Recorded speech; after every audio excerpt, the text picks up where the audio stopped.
Assalamualaikum warahmatullahi wabarakatuh. Bismillahirrahmanirrahim. Alhamdulillahilladzi 'allamal Qur'an, khalaqal insan, 'allamahul bayan. Amma ba'd.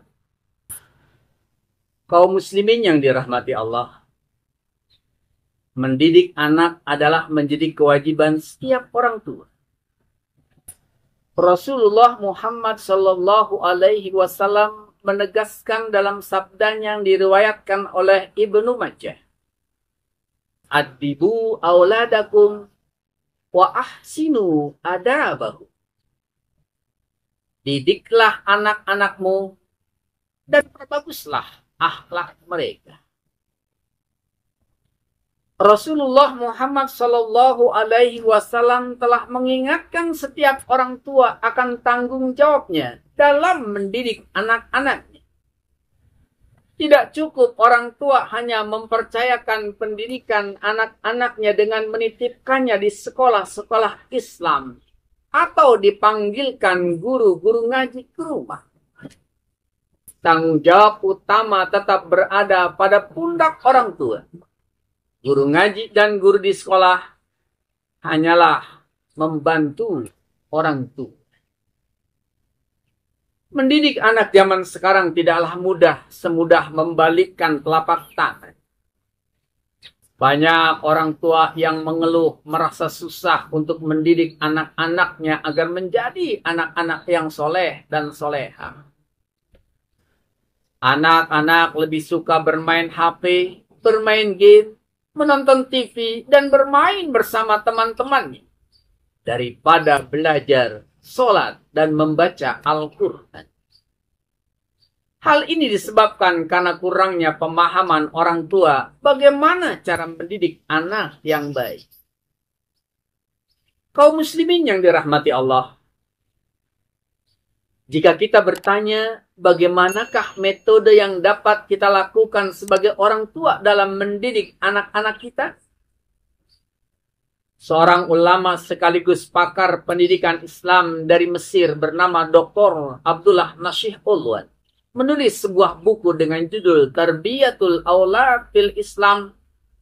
Di dalam buku itu beliau menyebutkan ada 5 metode yang perlu dilakukan dalam mendidik anak, yang dapat kita jadikan sebagai rujukan agar anak-anak kita menjadi anak-anak yang soleh dan soleh.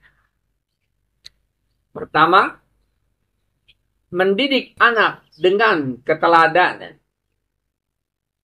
Setiap orang tua harus bisa memberikan contoh yang baik untuk anak-anak. Itu berarti kalau orang tua ingin memiliki putra-putri yang soleh dan soleha, maka yang harus soleh dan soleha harus diawali dari kedua orang tua. Jangan berharap banyak orang tua yang tidak soleh mengharapkan putra-putrinya soleh dan soleha.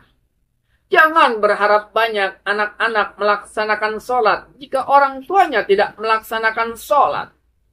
Itu artinya jangan ada orang tua yang memerintahkan anak-anaknya melakukan kebaikan sementara orang tuanya tidak melakukan. Allah ingatkan kita dalam firman-Nya surat Al-Baqarah ayat 44. Atamuruna an-nasa bil birri wa tansawna anfusakum wa antum tatlunal kitab afala ta'qilun. Mengapa kamu menyuruh orang lain mengerjakan kebajikan, sedangkan kamu melupakan dirimu sendiri? Padahal kamu membaca kitab Taurat, tidakkah kamu mengerti? Kedua, mendidik anak dengan pembiasaan-pembiasaan yang baik. Segala hal yang baik dalam Islam harus sudah dibiasakan dilaksanakan anak walau ia masih kecil.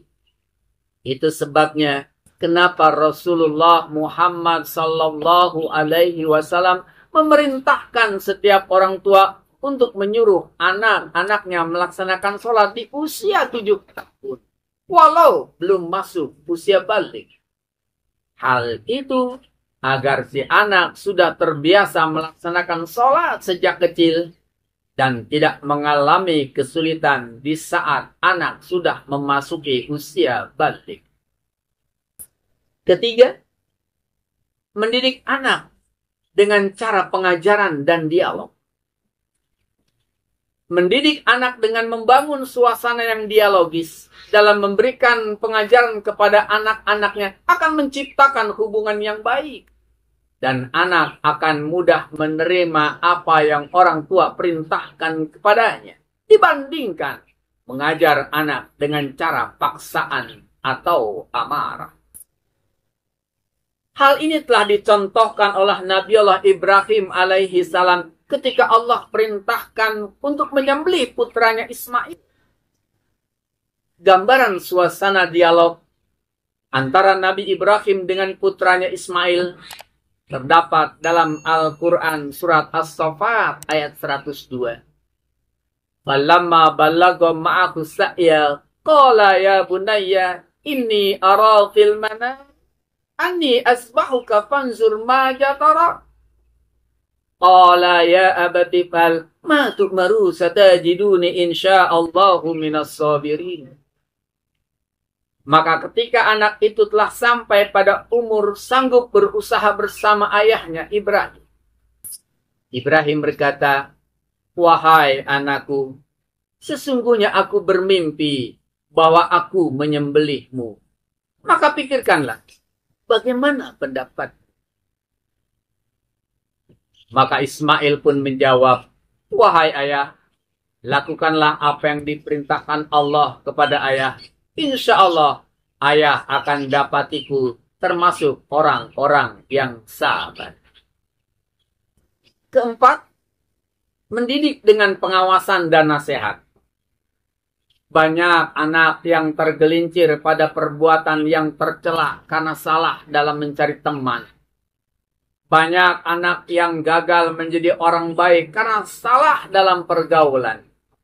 Karena itu, orang tua harus mengawasi anak-anaknya dengan siapa dia berkawan.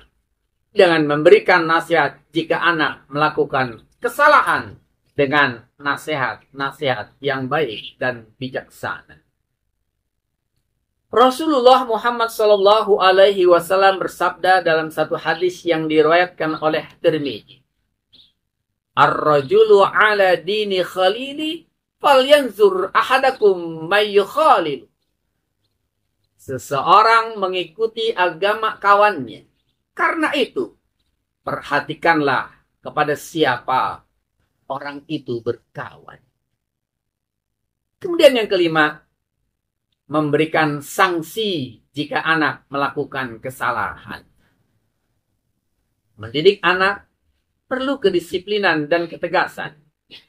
Sehingga anak menjadi tahu mana yang harus dikerjakan dan mana yang harus ditinggalkan. Bukankah Nabi memerintahkan orang tua untuk memukul anaknya jika usia sudah 10 tahun, tapi dia masih meninggalkan sholat? Pukul di sini bukan harus dipahami dengan pukulan secara fisik, tapi juga pukulan dalam bentuk sanksi-sanksi lainnya yang bersifat mendidik. Kaum muslimin yang dirahmati Allah, kita merasakan mendidik anak agar menjadi anak yang soleh dan solehah tidaklah mudah. Tapi perlu kita ingat, sesuatu yang tidak mudah itu bukan berarti tidak bisa. Demikian pula dalam hal mendidik anak. Oleh karena itu, diperlukan kesungguhan. Tanpa kesungguhan, kecil kemungkinan bisa dicapai keberhasilan. Mudah-mudahan Allah memberikan kita kesabaran dan kesungguhan dalam mendidik anak-anak kita, sehingga kelak anak-anak kita menjadi anak-anak yang soleh dan solehah. Amin ya rabbal alamin. Wabillahi taufiq wal hidayah. Wassalamualaikum warahmatullahi wabarakatuh.